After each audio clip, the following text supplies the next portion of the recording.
Happy hump day, everybody. Wednesday morning, or at least if I'm keeping track correctly, it should be.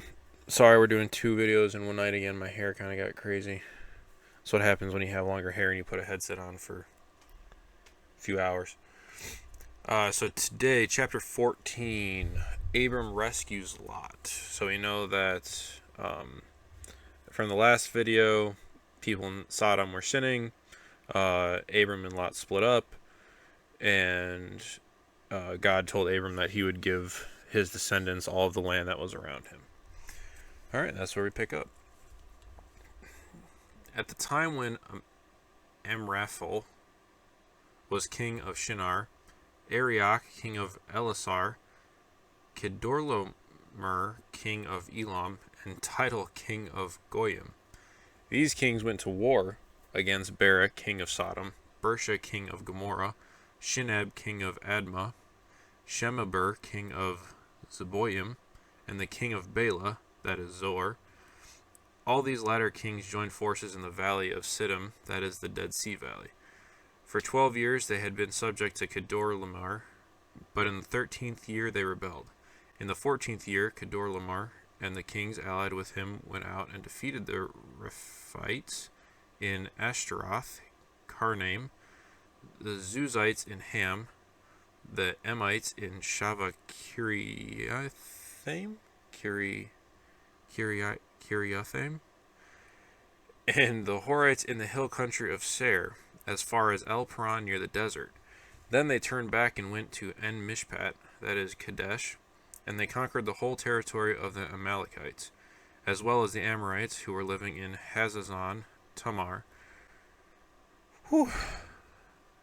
Should not be reading these kind of names 1:45 in the morning, but we're going to keep going.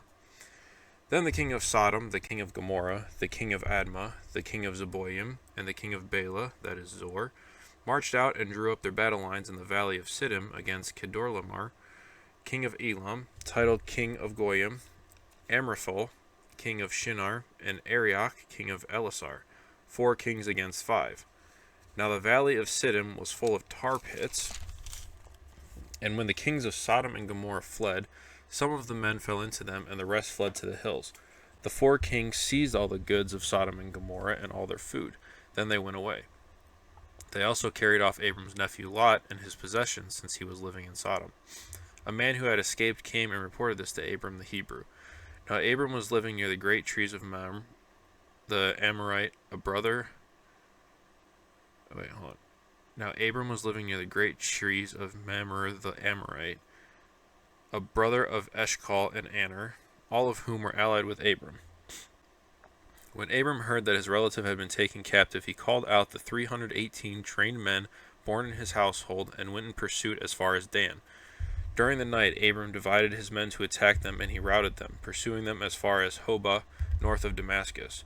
He recovered all the goods and brought back his relative Lot and his possessions, together with the women and the other people. After Abram returned from defeating Kedorlaomer and the kings allied with him, the king of Sodom came out to meet him in the valley of Sheva, that is the king's valley. Then, I know how to pronounce this word, or name, then Melchizedek, king of Salem, brought out bread and wine. He was priest of God Most High, and he blessed Abram, saying, Blessed be Abram by God Most High, creator of heaven and earth, and praise be to God Most High, who delivered your enemies into your hand. Then Abram gave him 1/10 of everything. The king of Sodom said to Abram, Give me the people and keep the goods for yourself. But Abram said to the king of Sodom, With raised hand I have sworn an oath to the Lord God Most High, creator of heaven and earth, that I will accept nothing belonging to you, not even a thread or the strap of a sandal, so that you will never be able to say, I made Abram rich. I will accept nothing but what my men have eaten and the share that belongs to the men who went with me to Aner, Eshcol, and Mamre. Let them have their share.